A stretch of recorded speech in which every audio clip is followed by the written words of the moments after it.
Hello, જાગુસ kitchen જર્નીમાં આપ સૌનું સ્વાગત છે। જો આ ખડખડાટનો અવાજ તમે સાંભળ્યો ને કેવો ક્રિસ્પી અને ક્રન્ચી છે ને, આવો જ ક્રિસ્પી અને ક્રન્ચી આપણે ફરાળી ચેવડો નવી જ રીતે બનાવવાનો છે, જે તમે 15 દિવસ સુધી ખાશો ને તોય કાંઈ નહીં થાય એવો સુપર અને સુપર ટેસ્ટી અને મજેદાર તો એટલો ને કે હું તમને શું કહું। એટલે આપણે અડધો કપ તળવાના સાબુદાણા લેવાના છે। આ તળવાના મોટી સાઇઝના અલગથી સાબુદાણા આવે છે તે લેવાના છે, તે તમને કોઈ પણ ગ્રોસરીની દુકાનેથી મળી જશે। આવા ઝીણા જે આપણે ખીચડી વગેરે બનાવીએ છીએ તે લેવાના નથી, તળવાના આ ટ્રાન્સપેરન્ટ આવે તે લેવાના છે। ત્યારબાદ આપણે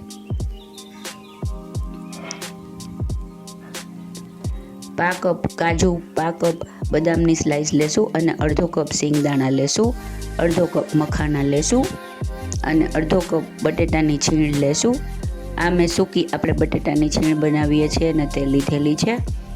હવે આપણે તેલ ગરમ કરવા મૂકી દેશું, તેલ એકદમ સરસ ગરમ થવા દેવાનું છે અને ત્યારબાદ આપણે સાબુદાણા નાખીને જોઈ લેશું। જો તેલ ઓછું ગરમ હશે તો સાબુદાણા અંદરથી તળાશે નહીં અને તે ચાવવામાં આવશે ને તો ગમશે નહીં। ગેસ એકદમ ફાસ્ટ રાખવાનો છે। હવે આપણે થોડા થોડા સાબુદાણા નાખતા જશું અને તળતા જશું। સાબુદાણા એકદમ ફૂટે છે એટલે ધ્યાનથી નાખવા અને થોડા દૂર રહીને નાખવા। બધા સાબુદાણા તળાઈ અને એકદમ ઉપર આવી જશે ત્યાં સુધી તેને થવા દેવાના છે। ત્યારબાદ આપણે તેમાં આવી રીતે જારો ફેરવી અને તેને લઈ લેશું। સાબુદાણા એકદમ સરસ તળાઈ જશે એટલે એકદમ ક્રિસ્પી થશે। આ ચેવડો ખાવામાં ખૂબ જ સરસ અને ખૂબ જ મજેદાર લાગે છે, જે આપણે રૂટીન ફરાળી ચેવડો ખાતા હોય તેના કરતાં અલગ અને એકદમ મજા આવે તેવો થાય છે, તો તમે ચોક્કસથી ટ્રાય કરજો। હવે આપણા સાબુદાણા થઈ ગયા છે, આપણે તેને લઈ લેશું અને આવી રીતે બધા બે ચીઝ તળી લેશું।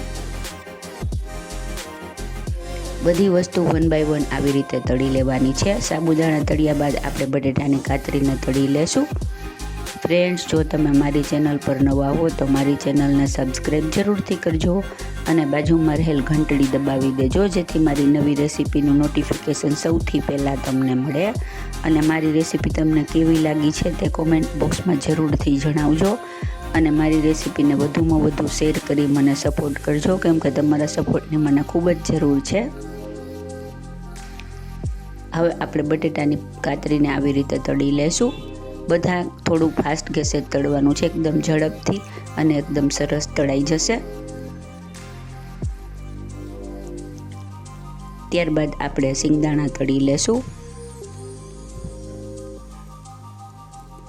સિંગદાણાને એકદમ ડાર્ક કરી નાખવાના નથી, સેજ સિંગદાણા ફૂટે ત્યાં સુધી જ તેને તળી અને લઈ લેવાના છે, નહીં તો સિંગદાણા સેજ કડવા થઈ જશે અને લુકમાં પણ ડાર્ક થઈ જશે, જે સારા નહીં લાગે। હવે આપણે મખાનાને પણ તળી લેશું। ફક્ત 30 સેકન્ડ રાખીને મખાનાને લઈ લેવાના છે। ત્યારબાદ એવી જ રીતે આપણે કાજુ અને બદામને પણ તળી લેશું અને એક ઇન્ગ્રીડિયન્ટ છે જે મેં કહેતા તમને રહી ગયું છે, તે આપણે કોપરાની સ્લાઇસ કરી અને તેને પણ તળી લેશું। તે પણ પા કપ જેટલી છે। આખું કોપરું લઈ અને તેની સ્લાઇસ કરી લેવાની છે, તે આ ચેવડામાં ખૂબ જ સરસ લાગે છે।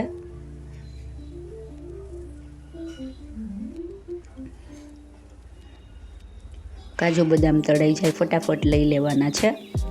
ત્યારબાદ આપણે કોપરાની સ્લાઇસને તળી લેશું અને લીમડાના પાનને પણ તળી અને ક્રિસ્પી કરી લેશું।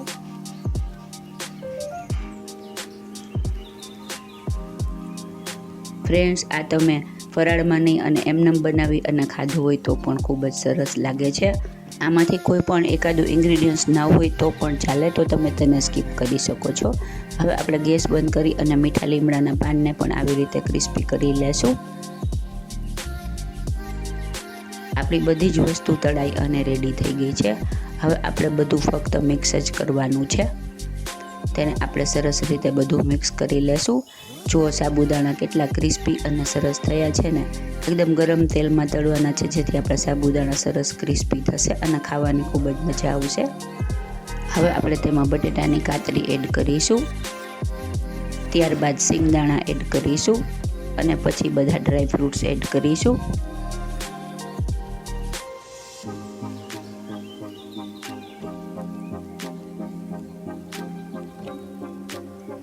ફ્રેન્ડ્સ, ડ્રાયફ્રૂટ્સ નાખવાથી આ ચેવડાની રીચનેસ એકદમ ખૂબ જ વધી જશે અને ખાવામાં સરસ લાગશે.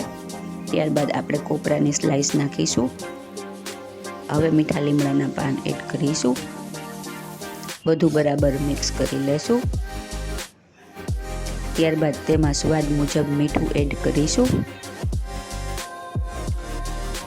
સ્વાદ મુજબ લાલ મરચું પાવડર અને પિંચ જેટલી હળદર, જેનાથી એનો કલર સરસ આવશે. તમે ન ખાતા હો તો સ્કીપ કરી શકો છો. ઘણા ફરાળમાં લાલ મરચું નથી ખાતા હોતા, તો તેઓએ મરી પાવડર એડ કરવો, તે પણ સરસ લાગે છે. બધું સરસ રીતે મિક્સ કરી અને આપણે ચેવડાને એરટાઈટ ડબ્બામાં ભરી દેશું. જેને એકદમ જોરદાર, જોતાં જ ખાવાનું મન થઈ જાય એવો સરસ ક્રિસ્પી અને ક્રન્ચી એવો આપણો ફરાળી ચેવડો નવી જ રીતે રેડી છે. તો તમે ચોક્કસથી બનાવજો.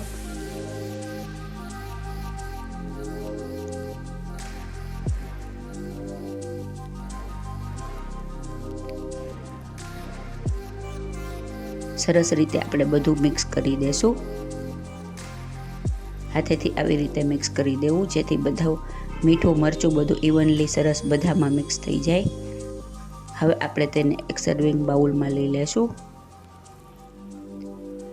આપણો એકદમ ક્રિસ્પી, ક્રન્ચી અને ખાવામાં ટેસ્ટલો જ પડી જાય એવો મસ્ત ફરાળી ચેવડો અથવા તો નવા જ પ્રકારનું નમકીન રેડી છે. તો તમે પણ ચોક્કસથી બનાવજો. ફ્રેન્ડ્સ, જો તમને મારી રેસીપી પસંદ આવી હોય તો મારી ચેનલને લાઇક, શેર અને સબસ્ક્રાઈબ જરૂરથી કરજો. ધન્યવાદ.